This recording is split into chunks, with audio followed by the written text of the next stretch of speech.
مراد ہے، بعض نے اس سے حاکم مراد لیا ہے۔ تو ایک نظام ہے اور ایک علم ہے۔ تو علم میں جن کو مانا گیا اس میں بادشاہوں کو نہیں مانا گیا۔ العلماء ورثۃ الانبیاء، تو علم کے وارثین فقہاء اور مجتہدین گزرے، صوفیاء کرام گزرے ہیں، تو ان کو ان کا وارث کہا گیا۔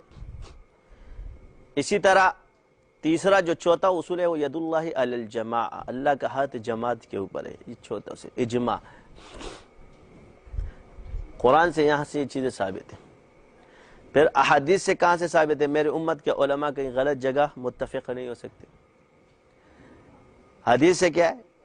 علیکم بسنت و سنت الخلفاء الراشدین المہدیین، یہ یہاں سے ثابت ہوا، کیونکہ مہدیین میں اولی الامر ثابت ہوتے جو ہدایت پر ہو۔ تو مہدیین کا ذکر اس لیے کہ خلفاء تو صحابہ تھے، تو وہ چند تھے، اور مہدیین سب تھے۔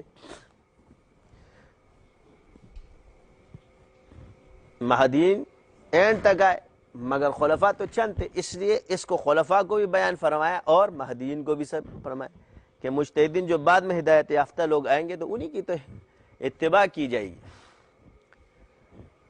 تو اس سے یہ مراد لینا کہ جی کفار یہ سوچیں گے، فلانا یہ سوچے گا، ڈمکانا یہ سوچے گا۔ کسی کافر نے آج تک یہ اعتراض تو نہیں کیا، مگر ہو سکتا ہے کہ کرے تم نے کیا، تمہارے دماغ میں آیا۔ تو سوال یہ کہ ایک انسان جب بھی سوال کرتا ہے اس میں دعویٰ ثابت کرنے والے کا یہ دعویٰ ہونا چاہیے کہ ایک شخص ایک بات کرتا ہے تو وہ دعویٰ ثابت کرے۔ جیسے ہم پر کوئی اعتراض کرتے کہ آپ ائمہ کو اس طرح مانتے جیسے شیعہ مانتے، تو جس نے سوال کیا ہے اب سوال اس پر آئے گا، اب ثابت کرو کہ ہم اس عقیدے سے مانتے یا دوسرے عقیدے سے مانتے، کیونکہ سوال آپ نے کیا ہے، جواب بھی آپ دو گے۔ کیونکہ جب آپ ایک آدمی کو کہتے ہو کہ تم گدھے کو جب گھوڑا کہو گے تو ثابت تو کرنا پڑے گا نا۔ اب شکل دیکھ کے تم بولے جی گدھا اور گھوڑا ایک ہے، تو غلطی آپ کی ہے۔ اس لیے بعض تجربات اگر بزرگان دین سے بھی ہو جائے، وہ کہیں کہ جی میرے تجربے یہ بات ثابت نہیں ہوتا، تو یہ بات کہنا ایک لحاظ سے صحیح نہیں ہے، کیونکہ تجربات جو ہے نا یہ شرط ہے۔ کسی اللہ تعالیٰ نے اگر آپ کے ہاتھ سے اس کام کو مقدر نہ فرمایا ہو تو یہ ضروری نہیں ہے کہ میرا تجربہ ناکام ہو گیا تو سب کا ناکام ہو جائے۔ اب قسطنطنیہ کو فتح دیکھو، اس پہ جتنے بھی مبشرات ہیں آپ علیہ السلام نے فرمایا، صحابہ کے دور سے اس پر معاملہ چلا آ رہا ہے، مگر اس ٹائم میں جزیہ دیا، فتح نہیں ہوا۔ فتح کس نے کیا اس کو؟ سلطان محمد فاتح نے۔ کتنے عرصے بعد؟ یہ خلافت عثمانی، سلطنت عثمانیہ، ابھی خلافت عثمانیہ تھی کہ نہیں، سلطنت عثمانیہ میں یہ اس نے فتح کر لیا اس کو۔ اب فتح کرنے والا کون ہے؟ یہ منگول ہے سارے۔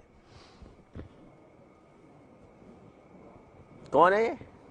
جو دین کو مٹھانے آئے تھے، انہی سے اللہ نے خلافت عثمانیہ قائم کرا دی۔ تو اپنے دین کا کام جو ہے نا اللہ کسی سے بھی لے لے، یہ تمہارا جو ہے نا کام نہیں ہے۔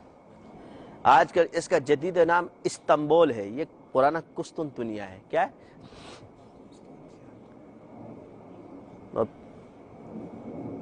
اس کو قسطنطنیہ کہتے ہیں، اور یہ نیا نام اس کا استنبول ہے، یہ ترک میں شامل ہے۔ تو یہ اب اللہ تعالیٰ نے کس کے ہاتھ سے مقدر کیا تھا فتح کرنا؟ اسی طرح خیبر کی فتح اللہ تعالیٰ نے حضرت علی کے ہاتھ سے مقدر فرمائی تھی، اور بیت المقدس کی فتح جو ہے نا حضرت عمر رضی اللہ تعالیٰ کے ہاتھ سے فتح مقدر فرمائی تھی۔ تو تقدیر کا انکار نہ کرو، کوئی کام اگر ہو جائے تو یہ اللہ کی طرف سے مقدر ہے۔ کیا ہے؟ یہ اگر اس طرح نہ ہوتا تو اس طرح ہو جاتا۔ ما شاء اللہ ما قدر اللہ۔ جیسے ہمارے جدید پاکستان پر لوگوں کے اعتراضات بہت ہیں کہ اگر یہ اس طرح ہو جاتا تو پھر یوں ہوتا، اور اگر یوں ہوتا تو پھر یوں ہوتا، نہ اوں ہوتا نہ ای ہوتا، پتہ نہیں کیسے ہوتا۔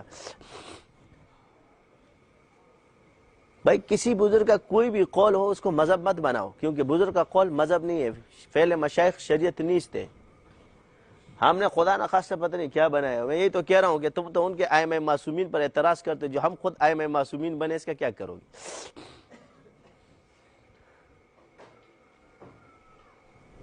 کسی کا تجربہ ناکام ہونا اس بات نہیں ہے. آپ دیکھو کہ ہم کہیں نہ کہیں سنت کی مخالفت تو کر رہے ہیں، اور اگر کر رہے ہیں تو پھر مقدر سمجھو، اللہ کی طرف سے کوئی نہ کوئی راز ہے اس پہ. یہ اس طرح ٹوٹنا چاہیے تھا تو یہ اس طرح بننا چاہیے تھا، تو یہ اس طرح بننا چاہیے تھا، تو یہ اس طرح بننا چاہیے. تمہارے رائے سے اللہ تھوڑی بنائے گا، جتنا اللہ نے بنانا تھا بنا دیا. جو ٹکڑا اگر گیا بھی ہے تو وہ کسی کافر کے پاس تو نہیں گیا، مسلمانوں کے پاس. وہاں کے حاکم بھی مسلمان ہیں. مگر میں نے آپ کو پہلے بولا پاکستان کے نام سے محمد بنتا ہے، اور اگر وہ ہوتا تو پھر محمد نہ بنتا. اگر بڑا ہوتا تو پھر محمد نہ بنتا اور شیر نہ بنتا صلی اللہ علیہ وسلم. یہ چیزیں ہمارے ہاں اختلافات کی بڑی وہ ہے. مگر آج میں بتا دوں کہ کچھ چیزوں میں اللہ تعالیٰ کی طرف سے راز اور رموز ہوتے ہیں، اسرار ہوتے ہیں، جو ظاہر میں نظر آتا ہے. بات وہی ہے کہ اگر خضر علیہ السلام نے اعتراضات موسیٰ علیہ السلام نے کیے، مگر آگے جواب دینے والے خضر علیہ السلام تھے کہ اس کا مقصد یہ اور اس کا مقصد یہ ہے، تو یہاں کا کرنے والا جواب نہیں دے سکتا. تو جس پر کھولے گا اللہ اس کو جواب دے دے گا.